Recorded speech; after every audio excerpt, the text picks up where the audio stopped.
So, hey, this is Tim Rader with Tobin from Flatfoot56. Sorry, I got a couple things mixed up there.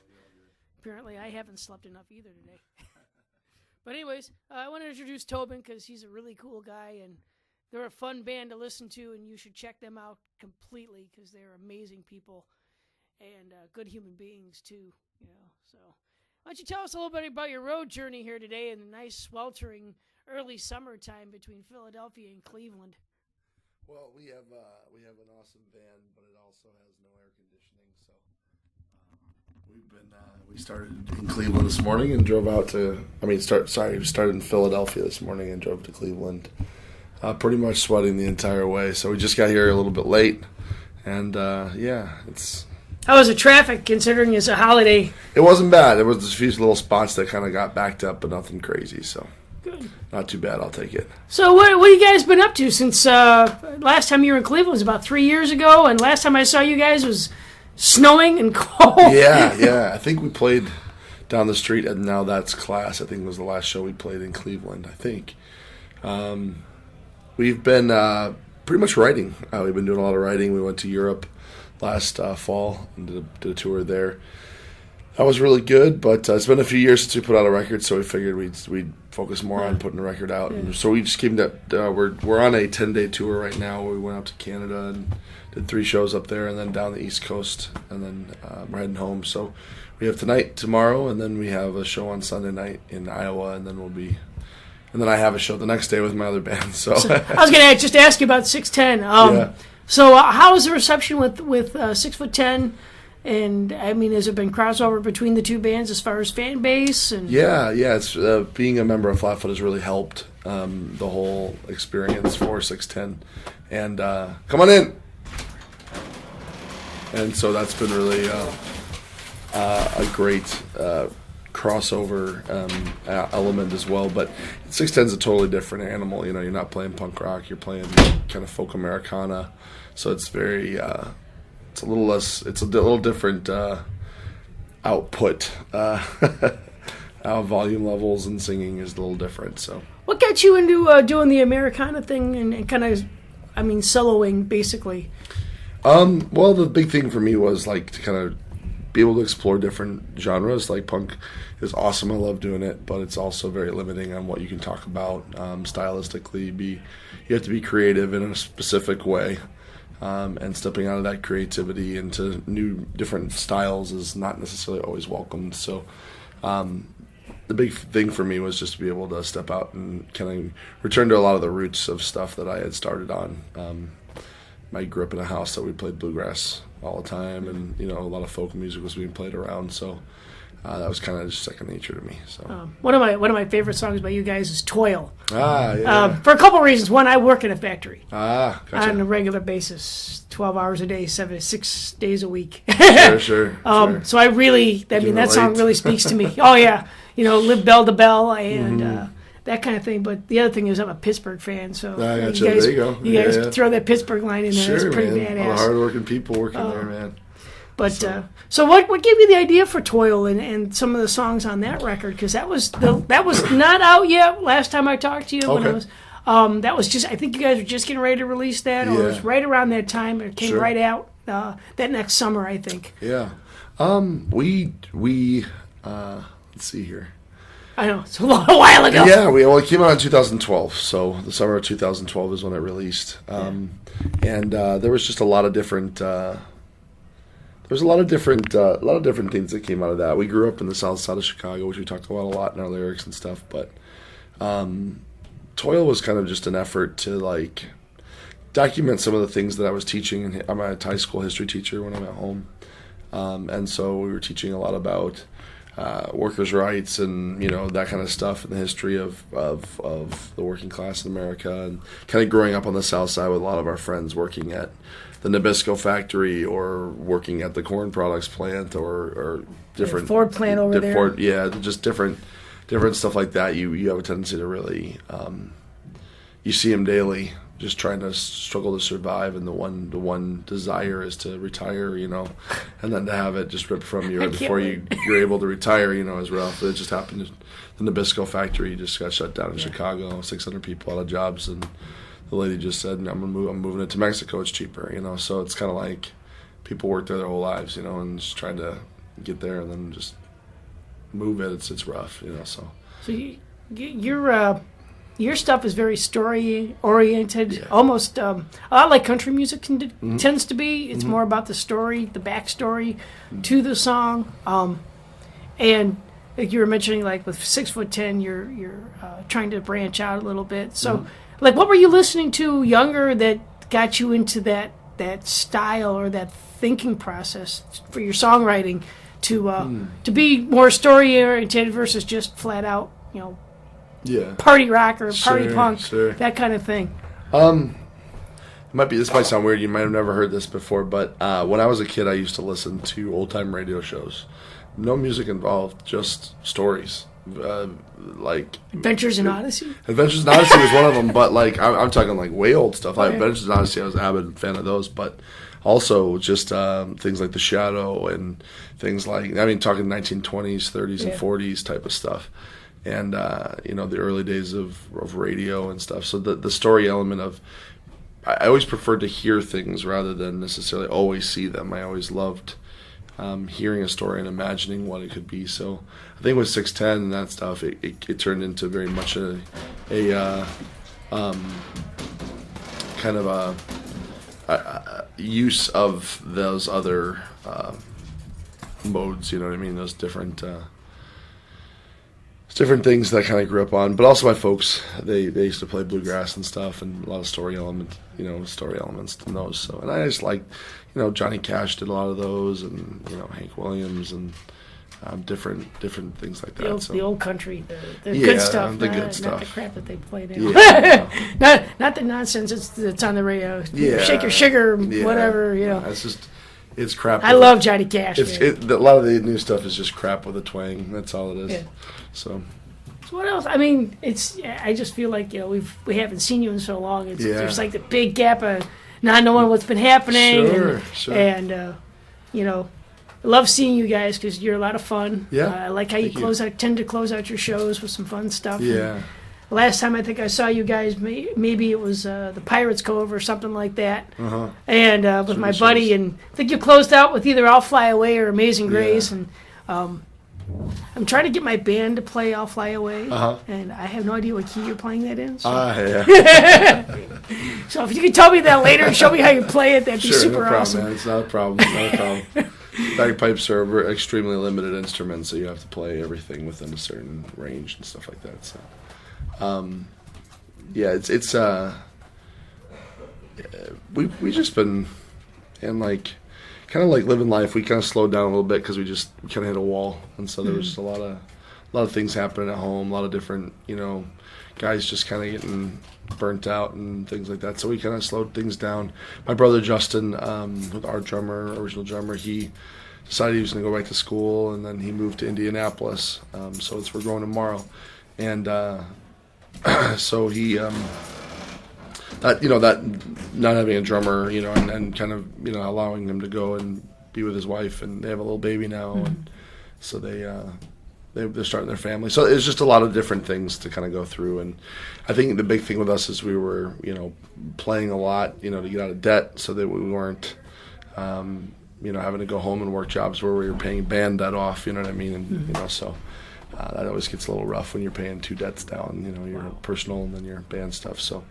We just took a little time and coming back out and enjoying the fruits of being in Flatfoot, the fruits of all the years we did tour and go out and see friends again, see people we love dearly and have missed dearly over the years. But sometimes you just gotta live regular life before you can write about it, Yeah. And we hadn't lived regular life in a really long time. So that's good.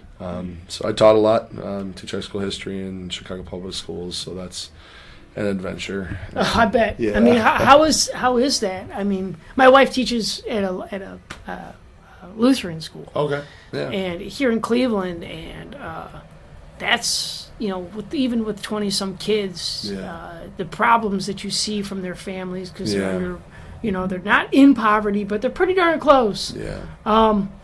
And you see all the issues about what people want to dump on you as a teacher. Mm-hmm. She's had people come and say, "Hey, I don't know what to do. Fix my kid for me." How is that her job? Her job is to teach her kid as best as she can, and if you're not supporting, teach my kids all of the ethics and the morals and things of your family, and then be their role model, and then, oh, by the way, teach them the subject area that you have them for and that you're required by your job's requirements to do. I think the biggest thing getting in the way of our kids' education is the bureaucracy behind a lot of it. It's just, especially in Chicago, the bureaucracy of the school. So your wife's situation is probably a little better in that there's, it's a smaller school. It's probably not, run by the city. But our biggest problem is we give high school kids too many tests. We completely stress them out, and we don't allow them to learn by experience. We tell them to regurgitate the information that we're giving them, and that's all that a lot of teachers are allowed. And so that historically has been a horrible way to teach kids. Right. And but I'm glad I'm not in school now. Yeah, I had a hard enough time the first time. Mm-hmm. And really, it's funny that you said you're a history teacher, because that was the only class I enjoyed going to. Yeah. My dad I had two union dads, mm-hmm. and one was big into government and history, mm-hmm. and as much as him and I didn't get along, I must have gotten that bug from him, because that's all I care about. Yeah. Is history and understanding what's gone on in the past and understanding how it affects our future. Mm-hmm. And it's an important thing, man. You can't underestimate it at all. Also, to understand people, I think history is so important, because we have a tendency to. I think it's good to be optimistic about people, but at the same time, it's important to understand what we're also capable of on the other side, and to watch out for the lessons that history teaches us of what we can become, and to try not to become that again. And also to value freedom, to value what we have. But also work to change the areas of injustice that we see around us. It's important. That's one thing I love. I love that about punk. I think it could go a little further with some. I think sometimes it doesn't go far enough when it comes to. We talk a lot about it. We gripe a lot about it. But how many bands are really going out and doing much about it? Honestly, and that's And I'm not talking about throwing rocks through a window. I'm talking about like go and clean up a park. Go and create a punk rock. Tutoring program, we're all old enough now. Most of the punk scene is people in their 30s, 40s, and 50s sometimes now. It's like we don't. But I feel like sometimes we just we don't. We're still. I think a lot of people are still trying to relive their high school years when we first discovered punk, and it's like we can really make a bigger difference than what we have. So, and a part of that, the first step in that is learning from the past, So, but yeah, I enjoy teaching. It's definitely challenged me a lot. I bet. So we've talked a little bit about the past. We've caught up a little bit. Let's talk about the future a little bit. Sure. You say you're thinking about another record, or are you actually writing? We're writing, actually. We're scheduled to record at the end of June, so in less than a month. We'll be in the studio recording a full-length album. We're gonna basically record it first and then shop it to labels and see if we want to go that route or if we want to self-release. Being in the music industry for so long, you learn a lot about how to do it, what you want to do, what the smart moves are, what the poor moves are. And so we're just going to be really wise, try to be wise with what we've got, and also take our time a little bit too. If the recordings don't come out the way we want them, we're not going to rush it for a time schedule. We're going to make sure we do a good job on it. So, that's what we're kind of focusing on right now. Is there going to be any kind of a theme? Are you going to throw in another Amazing Grace, I'll Fly Away kind of thing to it? I don't know about that. Are you going to change it up a little bit this time? It's the way it's sounding now. Let's see. How would I best describe it? There's a few more of the story elements speaking from people's perspectives from a scenario. So like you get a story of a person and them speaking what their experience was, or there's some themes about talking about areas of Chicago that are really messed up right now, and how they're not alone. We're thinking about them. We're actively desiring the best for them, and that kind of thing. There's neighborhoods in Chicago that are war zones. You know what I mean? Right. You gotta not walk around with indifference or avoid it, but you gotta basically say, hey, we're all a part of this city, and we care about what's going on in your neighborhood, even if your skin color is different, even if, even if you're of a lower class of people than everybody else, we do care and we do see what's going on, and we are praying for you. We are, going in there and trying to be loving and trying to bring healing for those who have lost loved ones to violence and stuff like that. I mean, it's one of the most violent cities in America. Like, it's crazy, but there's other areas of the city that are fine, Right. So, is there a movement? I mean, you guys coming from where you're at, is there a movement to get the art industry in general together to kind of to do some stuff about that, where you get like an organization or, if you will, a benefit, so to speak, or some kind of public things going on to really, boil down on that and say, hey, how can we change this, or how can we make this better for for this area? There's a little bit. There's the consistent voices in Chicago for trying to make changes have been priests and ministers. They do marches all the time. It's always the church. Yeah, it is the church going in there, and honestly, it's the news doesn't even cover gang violence anymore. They don't even put it on the news. Drive-bys and stuff like that. I mean, my brother had a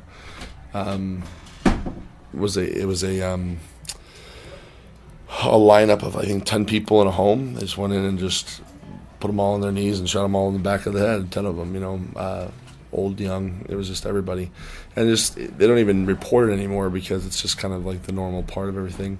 There's a group of guys. Actually, we have a song on the new album called Inglewood, which is one of the neighborhoods that's kind of rougher, and I have some friends that they're Christian guys that just have a heart for Inglewood, and they're Inglewood's a predominantly African American community, really rough. It's a rough spot, and very poor and struggling. And they go in 2 times a week and just do prayer walks, and they pray with the police officers in the neighborhoods, and they meet people in the neighborhood. They talk to pastors in the local area and just go through and pray for healing, pray for the violence to stop. It's a weekly thing. These are guys that don't live there. They just travel in every week. They don't even live in Chicago proper. Some of them are from Northwest Indiana. And a weekly occurrence, they drive into Inglewood specifically, and their heart is just to serve and to love and to bring hope and peace to people. And last summer, during the 4th of July weekend, they saw a huge decrease in the normal rate of murders that week, and just seeing a change in that neighborhood because of what they're doing, because of their prayer, because of saying, hey, here's a group of people that should not be in this neighborhood according to the way the world looks at it. Chicago's really segregated, really, not together when it comes to the race issue. And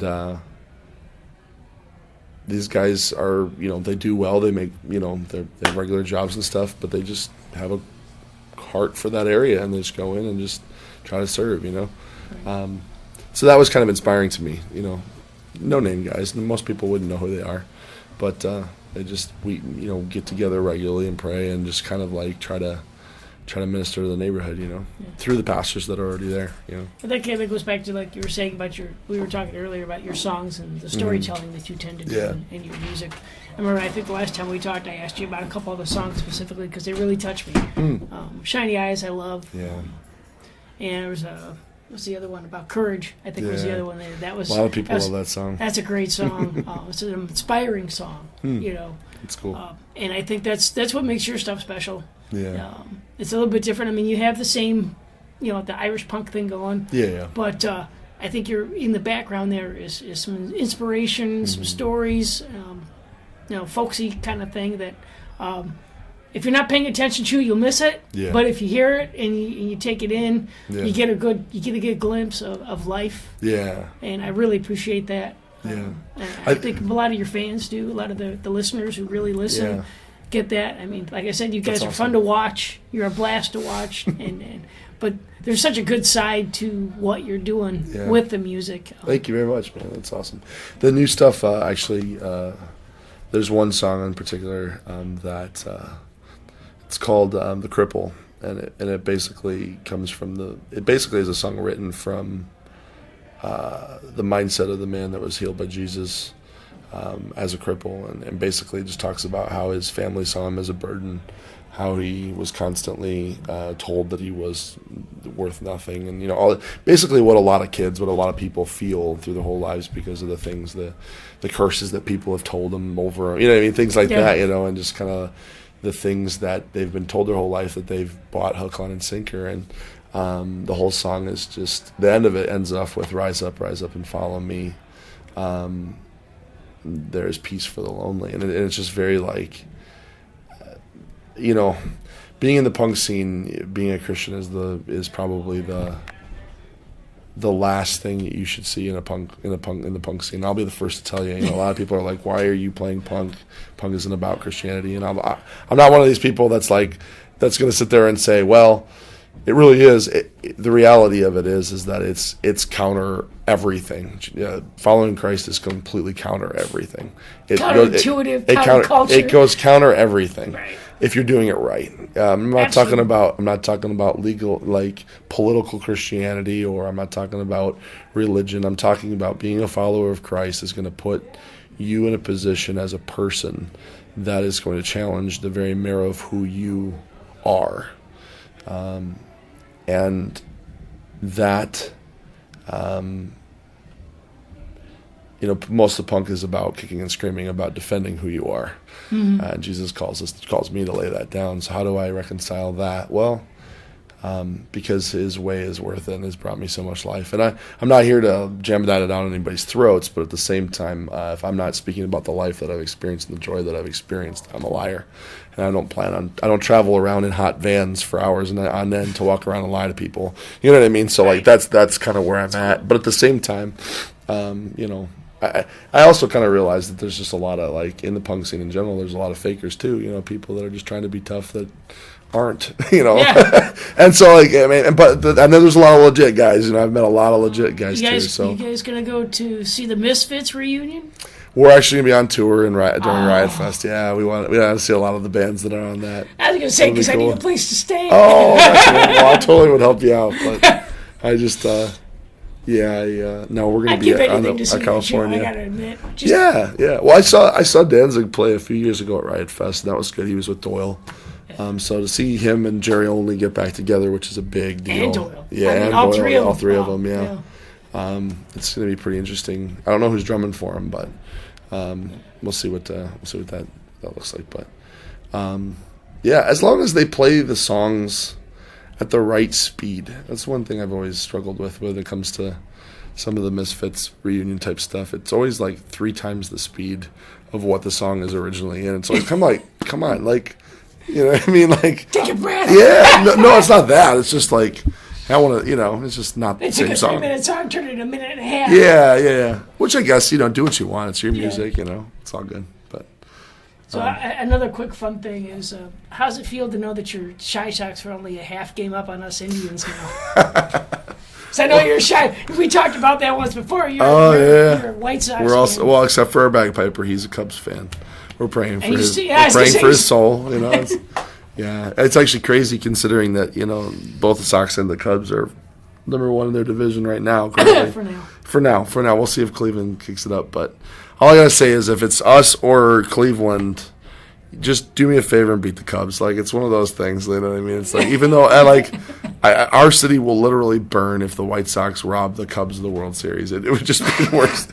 I mean, it'd be the worst, most awesome thing ever. It's one of those big good thing, bad thing. That's funny. Yeah. Any good stories on the road other than the hot fan? Oh yeah, we the other night we were driving into Philly. And just driving to our friend's house to spend the night. It's probably about 3 a.m, and the cops pulled us over, and they came up really aggressive. more aggressive than a normal stop. Like it's like put your hands on the dash. They pulled our driver out, Eric, our piper, and put him up against the van. Full-fledged, like everything. I guess there had been a robbery, and our van looked sketchy. I guess I don't know. But, yeah, big, huge white dudes. Yeah. It was just very like. It turned out fine, but it was just one of those points where they were on edge for something. That was interesting. It was a great tour. I mean, Boston sold out, which was awesome, and had some really good, played with some amazing bands and stuff. Let me think. Tour stories from the road. I got some old ones, but nothing on this one. This one was pretty. Keep it sane, Well, we're all maturing now, so. Yeah. Well, you wouldn't. It's not totally. We haven't lost all of our ability to have fun for sure. It's been a lot of fun to be out again, but Great. It's good to talk to you. Yeah, man. good to talk to you, man. Like I said, we've really missed you, seeing you guys and hearing from you guys. It's been a long, dry spell, and I'm glad to see that you're back out on the road and getting ready for some new music. And unfortunately, my buddy couldn't make it. He was going to come. He's a big Flatfoot. Yeah, awesome. He's huge. And so if you can give my friend Derek a shout out, Derek, miss you, man. Hopefully next time we play, you can come on out. It'd be good to see you, man. Ask you for one more big favor. Sure. Could you say, and you're listening to Maximum Threshold Radio, this is Tobin from Flatfoot. Hey, this is Tobin from Flatfoot, and you are listening to Maximum Threshold Radio. Thank you very much, Tobin. Thanks, buddy.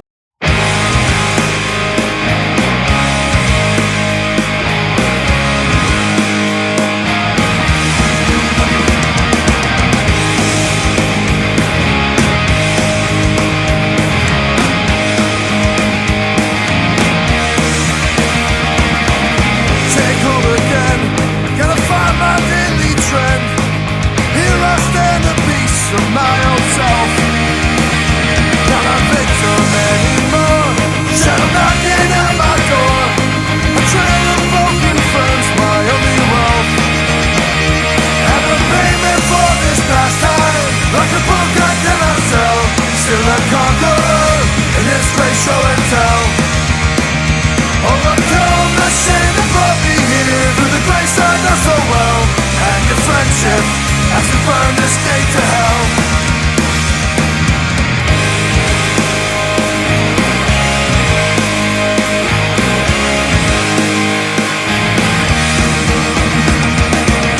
I'll wait my soul on the break that ties that hold. Freedom found in the hope of another day. Can forgiveness wash me clean? If I dive into the stream, I'm sure of what the future is to be. And the payment for this past time, like a book I cannot sell, still a conqueror in this great show and tell. Overcome the shame that brought me here, through the grace I know so well, and your friendship, as we burn this gate to hell.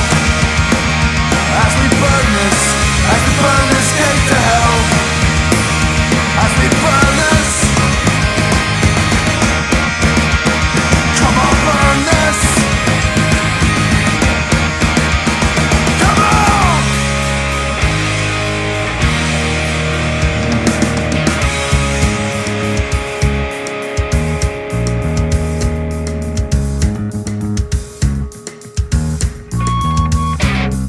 So I'm singing here my story. Examples of a deadly fight, it's true. Take it or leave it, there's no glory. Just a man that's changed by truth.